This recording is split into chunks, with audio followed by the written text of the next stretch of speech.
자, 이어서 민순희 박사님을 모시고 주어사 천지남의 실체적 접근에 대해서 듣도록 하겠습니다. 박수로 맞이해 주시기 바랍니다.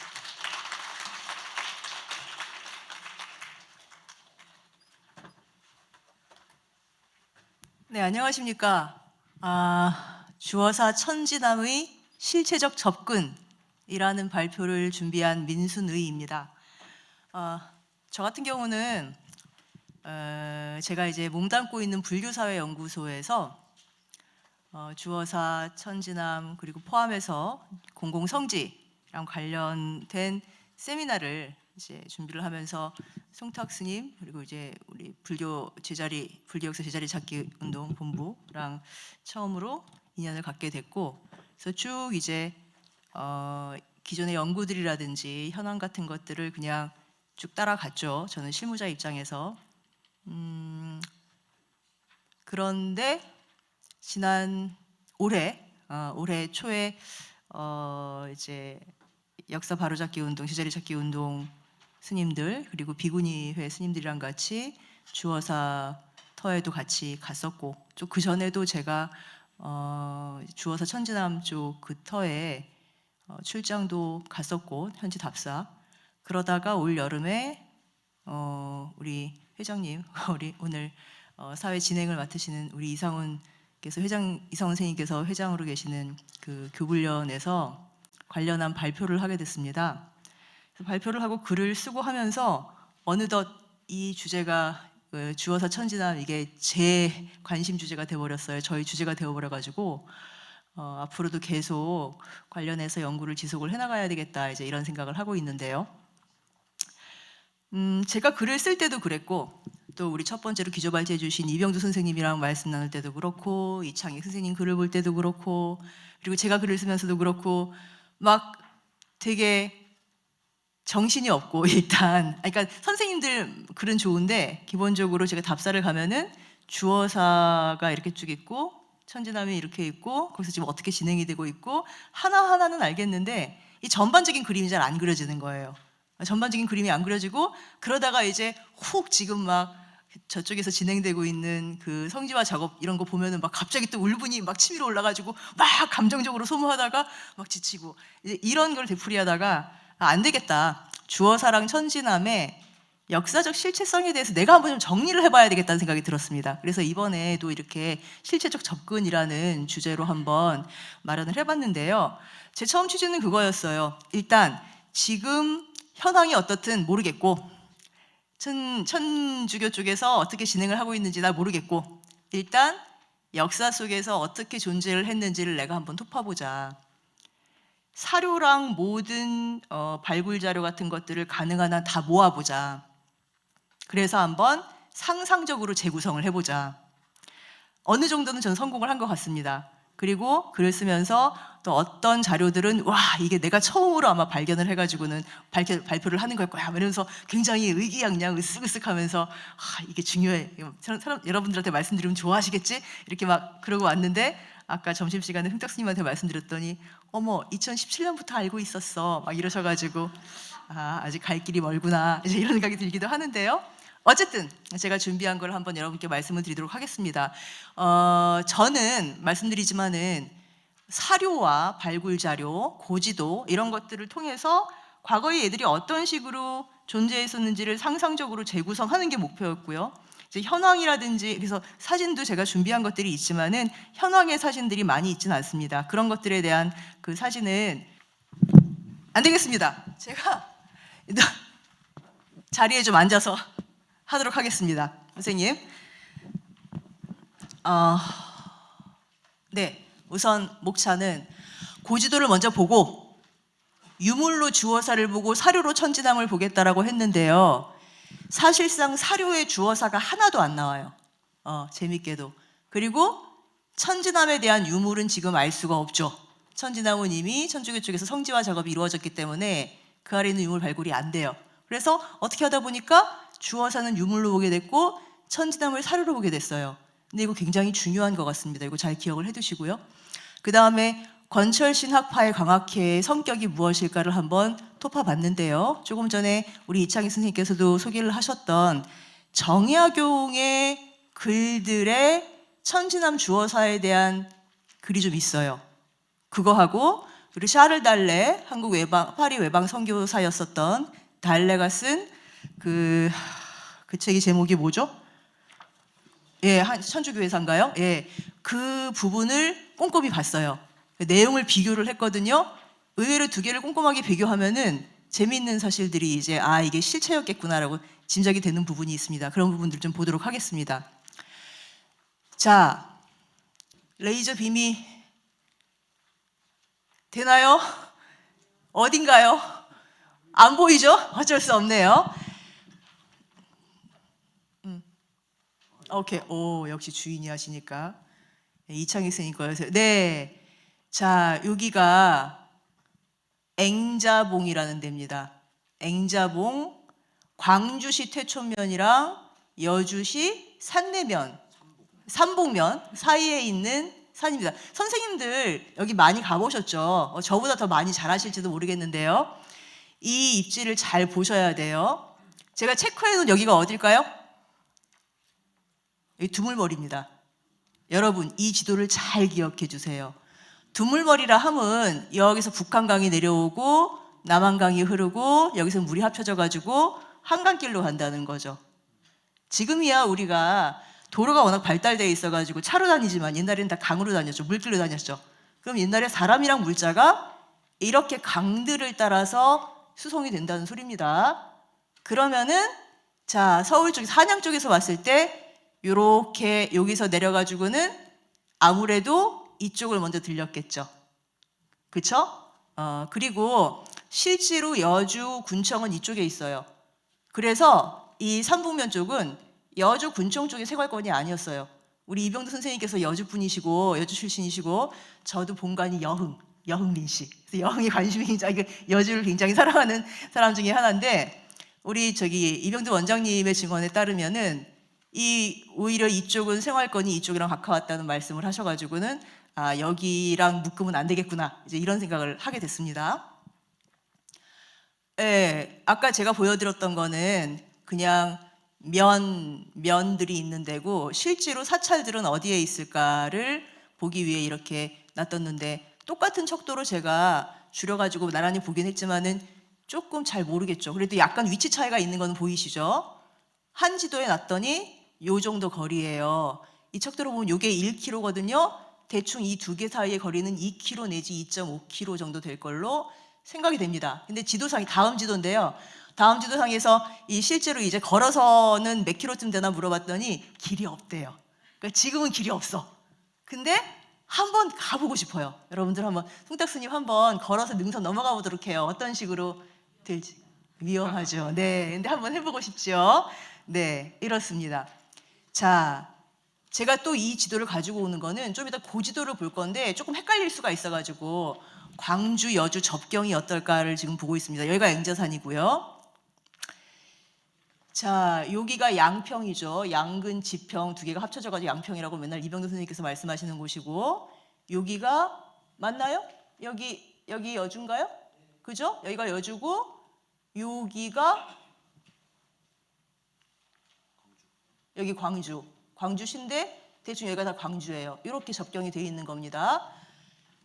자, 광주시 지도 가져와 봤습니다. 천지남 개혁 다들 아시죠? 조금 전에 이창희 선생님도 말씀하셨으니까는요. 자, 이렇게 하고 지금은 천지남 성지를 조성해서 거의 완료했고 이제 2079년 우리는 보지 못할 천지남 대성당이 이제 앞으로 건립이 될 거고요. 이렇습니다.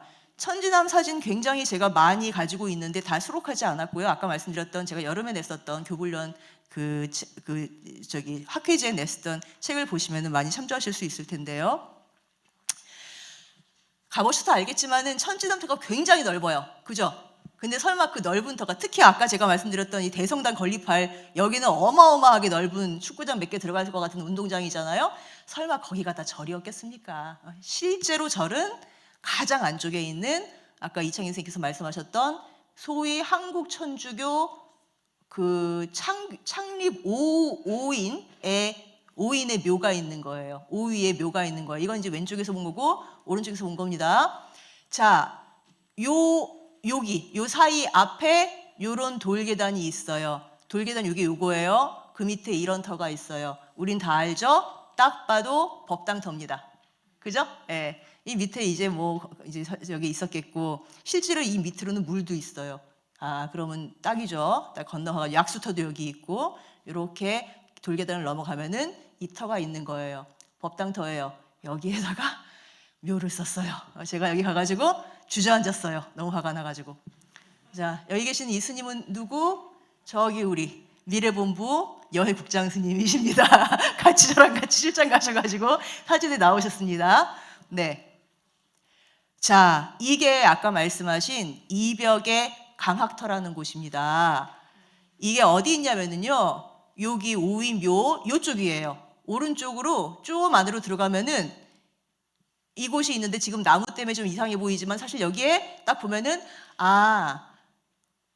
가로 세로 1칸짜리, 한 칸짜리 정도의, 한두 칸짜리 정도의 건물은 들어가기에 충분했겠다. 여기 무슨 뭐 산신각이나 뭐 그런 건물이 있지 않았을까 생각이 돼요. 근데 아무튼 여기가 이벽 선생의 강학터라고 하기에 너희들이 강학터라고 뭐라고 하는지는 모르겠지만은 여긴 충분히 우리 건물 하나 들어갔을 거야 라는 생각을 했습니다. 정말 근데 이벽이 여기에서 강학을 했을까? 제가 좀 전에 이 선생님한테도 자꾸만 여쭤봤던 게 저는 개인적으로 천지남이 강학터가 아니었을 거라고 생각하기 때문에 그래요. 천지남은 제가 보기에는 강학터 아닙니다. 주어사가 맞는 것 같아요. 자, 주어사에 대해서도 역시 그들은 자꾸 최초 강학지라고 주장하는데 천지남도 최초 강학지고 주어사도 최초 강학지면 도대체 어떻게 하라는 것이냐. 저는 정말 정신이 없어가지고 그래서 실체를 한번 보기로 했던 거였죠. 주어사지는 우리 많이 가봤기 때문에 다들 아시죠? 딱 봐도 주어사지죠. 이건 지난 4월 달에 갔을 때 제가 위에서 찍은 건데요. 가보면은 이제 이쪽이 조금 개울이 있죠? 그렇죠? 개울이 있고 우리 이쪽 길로 이렇게 들어오죠? 여기는 약간 등성이죠? 그래서 여기 건물이 들어갈 수 있을까 싶지만 나무를 걷어내면 들어갈 수 있을 것 같아요. 여기를 따라 쭉 올라오면은 여기 제법 그래도 건물 하나쯤 들어갈 것 같은 여기 법당이 있을 것 같은 그런 터가 나오죠? 그렇죠? 근데 보면 여기 구덩이가 이렇게 있어요. 그래서 도대체 이 구덩이가 뭔가 이제 생각을 했죠. 나중에 보면 나오죠. 이 구덩이의 정체가 뭔지. 쑥가마터입니다. 쑥가마터. 그리고 돌들이 굉장히 많아요. 이 돌들이 이렇게 많나 생각해 봤는데 나중에 유물을 보니까는 다 이게 절터의 흔적이에요. 가면 되게 어수선하고 돌도 엄청 많고 지저분한데 이게 사실은 다 유적이에요. 이거 빨리 정리돼야 돼요. 절 들어서는 거 좋은데요. 일단 유물 정리부터 좀 돼야 되고 유물은 정리가 됐겠죠. 유적들, 흔적들, 기단 터들이 지금 이렇게 정리가 안 된 채 있습니다. 자, 고지도를 보겠습니다. 제가 뭘 자료 검색을 할 때 맨 처음 보는 게 고려사랑 조선왕조 실록이에요. 정사죠? 없어요. 안 나와요. 그 다음 보는 게 고전 번역 사이트. 거기에는 문집들이 나와요. 거기서 보면은 주어서는 안 나오고 천지남은 정야우경이 쓴 7편의 글이 있어요. 7편의 글 중에 2개가 아까 그 말씀하셨던 묘지명이에요. 하나는 자기 형인 정약전의 묘지명이고 하나는 스승인 권철신의 묘지, 사실은 형의 스승이죠. 권철신의 묘지명인데 거기는 주어사 천지남에서 강학을 했다라는 말이 나와요. 그리고 5개에는 주어사 안 나오고 천지남만 나와요. 근데 그 시들은 다 놀러 갔다는 얘기예요. 뭐지? 그랬어요. 아무튼 간에. 아무튼 그거밖에 안 나와요. 그래서 그 다음에 본 게 이제 한국사 데이터베이스 사이트예요. 거기 가면은 좀 방대한 자료들을 볼 수가 있거든요. 근데 거기서 역시 주어서는 안 나오고 여지도서라는 데에 천지남이 딱 나오는 거예요. 여지도서는 여지도라는 지도에 대한 책이 글이거든요. 지도를 보면 되지 않을까? 대박. 지도를 봤더니 와, 광주와 여주를 검색했을 때 7개의 고지도가 제공이 됩니다. 거의 다 18세기 거가 6개고 하나가 19세기 거예요. 근데 이것들 중에 천지남이랑 주어사가 아닙니다, 여러분. 주어산이에요. 주어산이 지도 보느라고 눈알 빠지는 줄 알았습니다. 얘들이 발견되는 게 체크된 5개예요. 그래서 다 가지고 와봤죠. 자, 이따 볼 거니까 해동지도. 여기가 이게 광주 전체예요. 광주목 전체 전도고요. 여기가 천지남이에요. 보면은 확대해서 보면은 여기 천지남하고 쓰여 있죠. 보이시죠? 아, 그래요. 더 확대했어요. 자, 여주목 전체 지도입니다. 여기 보면은 주어 산이라고 했어요. 지금 여주목 전체 지도의 가장 서쪽 접경에 있어요. 아까 광주목은 약간 동남쪽 접경에 있죠. 여기가 이제 서로 맞부딪히는 곳일 텐데, 재미있게도 제가 이렇게 밀을까요? 네, 여기가 잘 보세요. 주어 산이라고 돼 있어요. 그 뒤에 제가 모든 지도들을 다 이렇게 붙여봤는데요. 이거 하나하나 다 볼 필요는 없고요. 다 비슷해요. 재미있게도 주어 산이에요. 전 이게 되게 주목이 됐어요. 왜 주어 산이지? 왜? 그럼 주어 산은 없었나? 원래? 주어 산만 있었나? 아니면은 주어 산이라는 산의 명칭이 주어 사라는 절명칭을 있게 했나? 아니면 주어 사 때문에 산 이름이 주어 산이 됐나? 그럼 주어 사라는 거는 뭐 사료에는 안 나오는데 지도에는 어쨌든 지도에도 주어 사가 아니라 주어 산이라고 나오니까 사격이 적은 건가? 너무 미미한 건가? 아니면 만약에 주어 산이라는 산명칭이 주어 사라는 사찰명칭으로부터 비롯된 거면은 오히려 그쪽의 지역 문화에서는 주어 사의 위세가 더 큰 건가? 이 정리가 안 된 채로 갔습니다. 일단 이랬었고요. 그리고 재미있는 거는 또 안 돼요. 이거 또 안 돼. 잠시만요. 그 다음 페이지로 가보겠습니다. 네, 더 가볼까요? 됐습니다. 18세기의 지도들까지 해서는 어쨌든 주어 산까지가 나오는데요. 1872년, 한 100년쯤 지나서 19세기 후반에 만들어지는 지도에는요. 광주목의 천지남은 나오는데요. 여기 여전히 나오죠? 어디 있어? 천지남, 여긴가요? 그런데 여주목에는 또 한 대 선생님 넘겨주세요. 천지남 확대도 나오네요. 여주목에는 주어산이 나타나지 않아요. 100년 지나니까 천지남은 있는데 주어산이 없다. 이런 것들을 잘 기억을 해두세요. 자, 조선 후기의 지도. 그래서 제가 지금 아까 의문시 했던 것들이 지금 여기다 정리가 된 거고요. 왜 주어사가 없을까? 왜 주어산일까? 이런 것들에 대한 여러 가지 가설들. 이제 근데 주어사가 그렇다고 없느냐? 아니잖아요. 우리 알잖아요. 유물로 실체가 발견이 됐잖아요. 그럼 이제 주어사는 있는 게 분명합니다. 아까 2009년에 첫 번째 발굴조사가 실시가 됐지만은 2022년이랑 2023년에 우리 불교문화재연구소랑 여주시랑 같이 합작해가지고는 시굴조사랑 발굴조사를 합니다. 자, 그래서 나온 것들이 제법 유물이 많죠. 건물터 유적도 나오고요. 조아이 주신이라는 글씨가 있는 기와도 나오는데 이거는 주신이라고 지칭되는 이에 제작된 것으로 추정되지만 누군지는 모르겠고, 어쨌든 누군가 글자 있는 이 기와를 별도 주문에 생산했을 정도면은 야, 이거 상당히 그래도 지역 문화에서는 알아주는 절이한 거 아니었을까? 이제 이런 생각을 하게 되는 거죠. 심지어 옴자가 적힌 그런 안막새도 발견이 되고, 백자 조각, 상표 통보. 백자? 아까 말씀드렸죠. 숫기와 있었다고. 네, 원래 주어사에 원래 숫기와터가 하나가 있었고, 나중에 일제시대에 주어사가 폐사된 다음에 법당 자리에 숫기와터가 또 2기가 더 발굴이 됩니다. 맞죠? 그래서 아까 그 이상하게 생긴 웅덩이가 법당터에 있었던 겁니다. 그게 숫기와터인 겁니다. 이제 이런 것들이 발견이 됐습니다. 자, 이게 건물터 기단이고요. 범자 안막새, 범자 딱 보이죠? 네, 이런 것들이 발굴이 됐고요. 이건 제가 아까 한 말들 중원 부원이니까 넘어가고요. 이게 시굴조사랑 발굴조사 현황도인데요.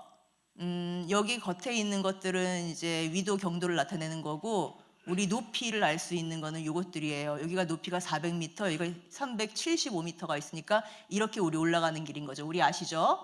올라가다 보면 여기가 이제 그 개울이 있고, 여기가 옆에가 약간 언덕이 있고, 우리 여기 법당터 이렇게 되는 거고요. 여러 이제 시굴 현황 사진들, 우리한테 익숙한 그 돌들이죠. 이게 다 기단의 현황들인 거예요. 기단터, 축대 이런 것들이고요. 그리고 이런 작이나 기와들이 발굴이 됐다. 자, 사진은 대충 여기까지. 사료를 찾았더니 아까 제가 여지도서라는 책에서 천지남이 발견이 됐다 그랬잖아요. 여지도서에, 그러니까 여지도라는 지도에 대한 해제가 붙은 건데요. 경기도 광주 사찰편에 천주사, 국청사, 옥정사 쭉 가다가 천지남. 반가워요. 천지남. 여기 뭐라고 적혀 있냐면은 너무 작다. 그 다음 볼까요? 이렇게 적혀 있어요. 천지남 제 동 40리. 주의 동쪽으로 40리 위치에 있다 그랬어요. 그럼 광주로부터 바깥에 있다는 거야? 아니, 그게 아니라 광주는 넓이 있는데 광주 안에 주의 관청이 있는, 메인 관청이 있는 곳 있잖아요. 그게 주예요. 그 메인 관청이 있는 곳에서부터 동쪽으로 40리인 거예요. 그럼 10리가 4km니까는 40리면 16km쯤. 대충 그 정도 거리를 비정하면 되는 거예요. 그럼 어디 멀리 갈 필요 없어요. 아까 거기가 맞는 것 같아. 지도도 있으니까. 그죠? 자, 그 다음에 여지도서까지는 좋았는데 제가 정말 아까 이제 알고 봤더니 다들 아시는 거더라 했지만 저는 공부할 때 얼마나 기뻤는지 싶었던 게 중정남한지라는 책입니다. 자, 이 책이 어떤 책이냐 하면은요, 1847년에 홍경모라는 사람이 지은 13권 7책의 광주 지역 지방지예요. 근데 여기 3책 2권의 목차를 보면은 뭐 관방 쭉 해서 또 가다가 여기 불우, 사찰이라는 뜻이죠. 그 다음이 분묘예요. 그래서 이제 사실은 이 3책을 보니까는 분묘 부분이 되게 많아. 아마 왕실의 묘가 많았던 것 같아요. 분묘가 굉장히 많고 그 앞에 부루가 약간 있는데 여기 천지남. 정말 이거 발견하고 제가 눈물을 흘렸습니다. 천지남. 예, 박수. 네. 천지남 앵자산 위 고사 조지물 대박. 조지물 금만 사홍원 대박. 이걸 이제 스님은 이미 다 아시고 계셨던 거죠. 저한테 말씀도 안 해주시고 고생을 그렇게 했는데, 그죠? 해석해 볼까요? 천지남이라고 있어, 우리 광주에는. 근데 이게 앵자산에 있어. 그리고 고사, 오래된 절이 되었어. 그러니까 이게 고사가 오래된 절이 되었다고 했으니까 되게 오래된 절이야 이런 뜻인지 이미 오래된 절로 폐사됐어 이 뜻인지는 모르겠는데, 글쎄요. 이게 1827년이니까 폐사됐을 가능성도 있지만, 근데 그 다음 보면은 조지물 금만, 그러니까 지금 한 1년에 10,000 정도 되는 단위로 종이를 생산한다. 그러니까 우리 옛날에 사찰을 보면은 조포사라 그래가지고 두부 만드는 사찰도 있었고, 특히 두부도 많이 만들었고 종이 많이 만들었거든요. 대표적인 종이 만드는 사찰이었던 거예요, 천지남이. 그리고 심지어 사홍원의 관리를 받는 거죠. 사홍원이라는 거는 왕실 임금님이나 왕실 사람들의 음식이라든지 필요한 그 생활 물자들을 담당하는 관청이거든요. 있었던 거예요. 그래서 여기서 확 풀렸어요, 저는. 그러면은 아까 고지도들에서 시간 너무 많이 갔나요? 좀 더 해도 괜찮겠죠, 선생님? 예, 5분 안에 끝내겠습니다. 그 지도들에서 그렇게 천지남은 끝내 있는데 주어사가 없는 까닭이, 천지남이 관청에서 관리하는 사찰? 그래서 그랬나 보다. 그럼 우리 지도에서 나오는 사찰들이라는 게 모든 사찰이 다 있는 게 아니라 그 사찰의 그 지방에서의 실제 위격과는 조금 무관하게 관청이랑 관련 있는 사찰들이 중심적으로 기록이 되고 다른 것들은 기록이 안 됐을 수 있구나. 그러면은 주어사가, 그래서 주어사는 안 나오고 주어산만 나오고, 근데 유물은 그렇게 많이 나오고 천지남은 계속 나왔구나. 이제 이런 생각을 하게 됐던 거였죠. 네, 대충 드린 말씀이고요. 이거는요, 제가 이제 그 밖에 관보 같은 것도 막 뒤져가지고 천지남 보고 막 기뻐서 환호자격했는데 알고 봤더니 얘들은 저기 초산군에 있는 천지남이더라. 초산군은 평안북도에 있는 거여서 우리랑은 상관없는 거다. 이제 확인을 했고, 그밖에 우리 이제 주어사랑 관련된 스님으로 해운대사 의징 스님이랑 추암대사 정여 스님 같은 스님들이 계시지 않습니까? 해운대사 의징은 그 비가 지금 절두산 순교지 쪽에 있고, 추암대사 정여 스님의 저기는 그 부도탑은 여주 박물관에 지금 가 있죠. 그래서 제가 이분들 성함은 해운, 의징, 추암, 정여 아무리 찾아봐도 없고, 그래서 이제 징대사, 여대사 막 이런 걸 찾아봤어요. 근데 없어요. 관련 있는 게 없어. 그래서 해운, 운자, 돌림자, 징자, 돌림자가 같은 스님들 막 뒤져봤는데 조금 생각해 볼 수 있지 않을까 하는 스님들이 계시긴 했는데 너무 용 쓰지 않기로 했어요. 일단 이번에는 그건 조금 많이 상상을 해야 될 것 같아서, 그래서 당장은 이 두 분 스님에 대한 기록도 현재로서는 안 보인다. 이 정도. 권철신 광학회, 이게 재밌습니다. 자, 제가 아까 말씀드렸듯이 정약용의 두 개의 묘비명이랑 달래의 글을 한번 비교해 보겠다고 말씀드리지 않았습니까? 이걸 보셔도 괜찮고요. 우리 자료집에 어디냐 하면은요, 62페이지예요. 자료집 62페이지에 이제 5장 시작하는데, 거기 두 번째 패러그래프에 보면은 독립된 인용문은 아니지만은 문장 속에 첫 번째 줄 마지막부터 선형 약전이 하고 들어가는 부분이 있습니다. 자, 약전, 정약전 말하는 거죠. 나의 형 약전이, 정약전이 권칠신 묘지명이니까 권철신을 스승으로 섬겨 지난 기해년 1779년 겨울 천지남 주어사, 저는 띄어쓰기를 하긴 했지만 원문에는 그냥 천지남 주어사가 연이어 나옵니다. 아무튼 천지남 주어사에서 강학할 적에 이벽이 눈 오는 밤에 찾아오자 촛불을 밝혀놓고 경을 담론하였는데 그 뒤 7년 뒤에 비방이 생겼다. 그래서 이런 성대한 자리가 두 번 다시 열리기 어렵다는 것이 이를 두고 한 말이 아니겠는가 했어요. 7년 뒤 비방이 무엇일까? 자, 그 옆 페이지 63페이지 각주 10을 보면은 1785년에 일어났던 을사 추조 적발 사건이라고 있습니다. 이게 약간 이제 서학을 강학했던 사람들이 약간 탄압받았던 그런 사건이고, 이때 이벽이 달려나갑니다. 그러면서 아마 이 사건을 계기로 이벽이 배교를 하나 막 그럴 거예요. 아무튼 이제 그 사건을 염두에 두고 있는 것 같다. 그냥 실제 나이로 시간으로 계산하면 6년째지만은 우리 이제 횟수라는 게 있으니까 횟수로 7년째가 되는 해입니다. 그래서 1779년이 맞을 것 같아. 그리고 아무래도 정약용이 우리 쪽에는 밝잖아요. 우리 쪽 해는 밝으니까 이 1779년이 맞을 것 같다. 이제 이런 생각을 하고요. 아무튼 그러면은 1779년에는 두 사찰 이름이 다 있으니까 모두 존재했겠구나. 그러면은 우리 아까 지도에서도 봤지만은 같은 산인데, 앵자산인데, 앵자산을 광주 쪽에서는 앵자산, 첨지남 이렇게 부르지만 그것이 여주 쪽에서는 주어산이라고도 불리던 게 아닐까? 그 자락에 주어사가 있었던 거 아닐까? 그리고 어쨌든 간에 지근거리이기 때문에 같은 권역이 아니었을까? 이제 이런 생각을 하는 거죠. 심지어 권철씨는요, 양평군 강산면 사람이에요. 정약용 형제는 알잖아요. 두물머리 쪽 사람이잖아요. 그러니까 사실 이쪽이 같은 생활권이었기 때문에 모이기가 좋았던 거예요. 그럼 어디로 왔을까? 이제 이렇게 천지남 쪽을 경유해서 주어사를 들어가지 않았을까 생각을 하는 거죠. 아무튼 익숙한 생활권이었고, 아까 말씀드렸듯이 7년 뒤에 생겼다는 비방은 을사 추조 적발 사건을 가리키는 것으로 보인다. 자, 달래의 글을 한번 볼까요? 이거 재밌습니다. 읽어보겠습니다. 이 양반은 1777년 정유년이라고 기록을 해요. 근데 저는 이 기억이 틀렸을 거라고, 이제 우기일 거라고 생각을 하는데, 아무튼 원문을 물론 번역한 거긴 하지만 그대로 긁어왔습니다. 유명한 학자 권철씨는 정약전과 또 학식을 얻기를 원하는 그 밖의 학자들과 함께 방해를 받지 않고 깊은 학문을 연구하기 위하여 외딴절로 갔다. 외딴절이어야 돼요. 천지남은 외딴절일 리가 없어요.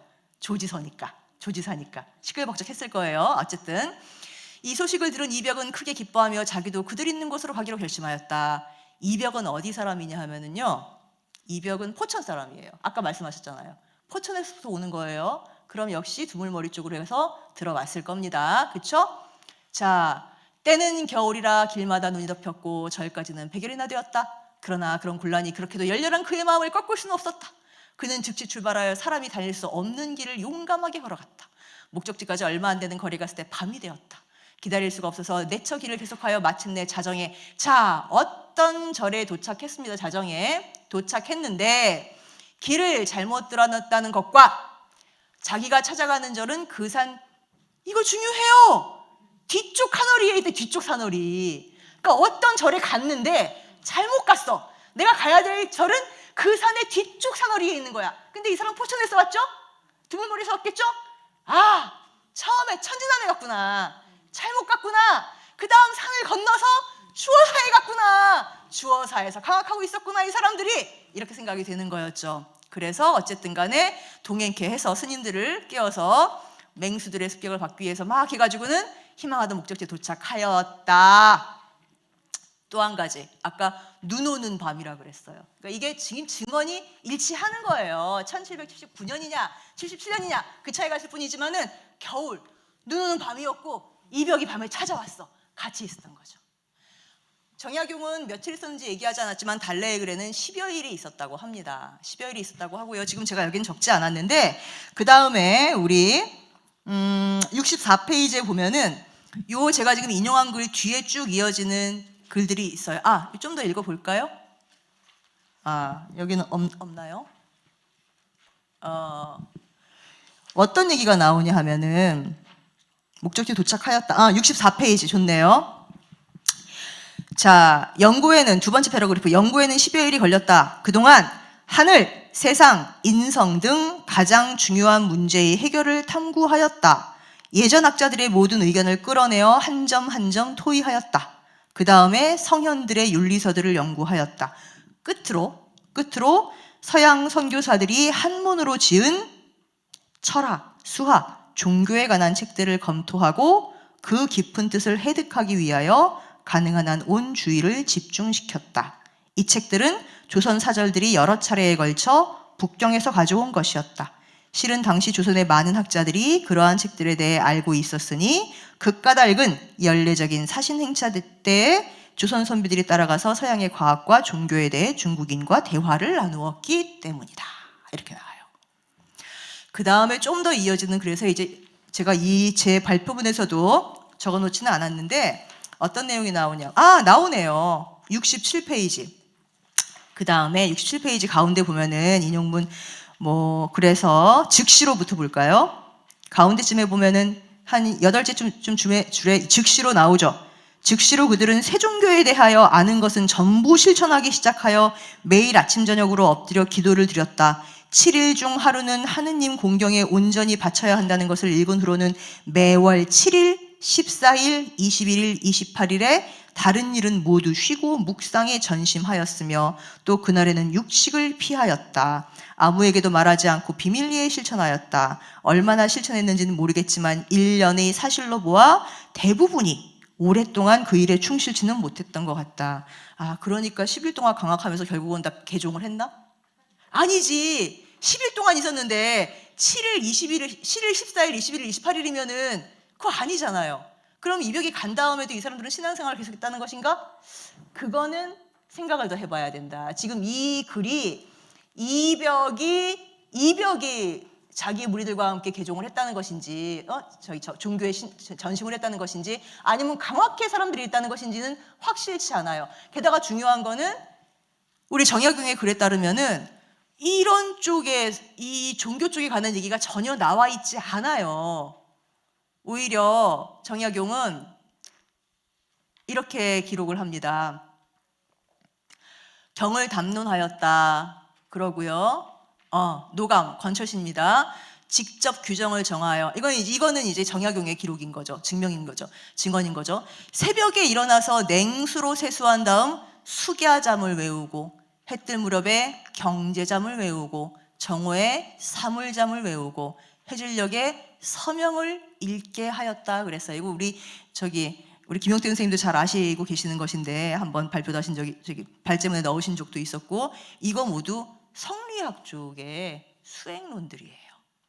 기본적으로 이 사람들은 성리학, 유학 쪽의 실천론을 펴고 있었던 거예요. 물론 권철 씨는 성우 이익의 제자고 성리학을 정통으로 공부했다기보다도 굉장히 비판적으로 연구를 했으며 그래서 양명학 쪽으로 자기의 어떤 학문적인 이력을 개진을 하기도 했어요. 그리고 어쩌면 나중에는 서학 쪽에도 관심을 가졌을 수도 있어요. 하지만 기본적으로 이들의 생활 태도는 어쨌든 간에 유학에 특히 성리학의 기본을 두고 있었던 게 확인이 되는 거죠. 그래서 저는 이 광학회의 성격이 정말로 그렇게 종교적이었다. 이벽이 거기 가서 10일 동안 있으면서 이 사람들을 다 개종시키고 그때 권철신 나이가 44이었고요. 정약전이 22이었고요. 정약용이 18살이었어요. 그리고 이벽이 25살이었어요. 이벽이 가서 열흘 동안 그 무리를 그거는 조금 단언하기가 힘든 거죠. 자, 아무튼 그래서 저희 결론은 그렇습니다. 주어사는 지역 종교 문화의 구심이었던 것 같다. 산 이름에까지 자기의 존재감을 드러내었다. 하지만 중앙 권력과는 거리가 있었고 그래서 관천서류에 실리지 않았던 것 같고 특히 앵자봉을 중심으로 해서 여주 쪽에 있었기 때문에 교통 접근으로도 약간 조금 어려움이 있었던 곳이었을 것 같다. 천지남은 드물머리로부터 접근이 용이하고 무엇보다 사원의 관리를 받는 조지사의 역할을 하는 그런 공인사찰이었던 거죠. 공인사찰. 그죠? 두 사찰은 생활 과정을 공유했던 게 분명하다. 하지만 역할과 기능은 다소 차이가 있다. 입지에도 기인할 것으로 추정된다. 광학회는 주어사를 강하게 거점으로 했을 것으로 보고요. 여러 가지를 봤을 때 상상적으로 재구성을 하면 천지남을 중간 기점으로 삼았지 않았을까.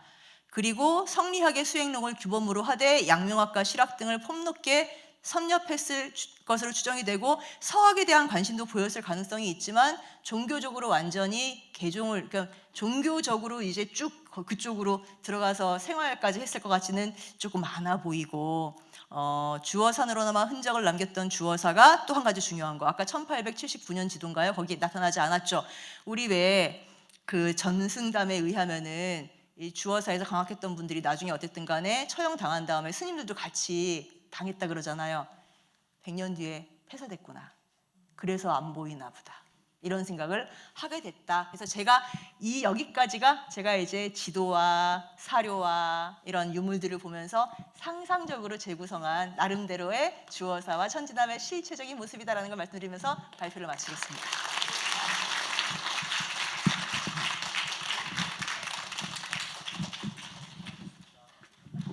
네. 진짜 수고 많으셨습니다. 저거 듣다 보니까 이렇게 신바람이 나죠? 그 신나는 발표해 주신 우리 민 박사님께 다시 한번 박수 부탁드리겠습니다. 저거 듣다 보니까 욕심이 좀 생겼는데요. 우리 발표 초기에 우리 민 박사님 발표가 좀 있어서 여러분들이 전체적으로 지도나 여러 가지 서적에 의해서 그 의미를 이해하는데 조금 더 도움이 되지 않았을까 이렇게 생각되는데 한 가지 걱정스러운 거는 물론 뭐 날씨가 추워서 이 방안도 추워서 이렇게 졸리는 없지만 뭔가 잠결에 들었는데 광주라 그러더라 해서 저 밑에 광주로 가시면 안 됩니다. 두물머리 이것도 기억하시기 바랍니다.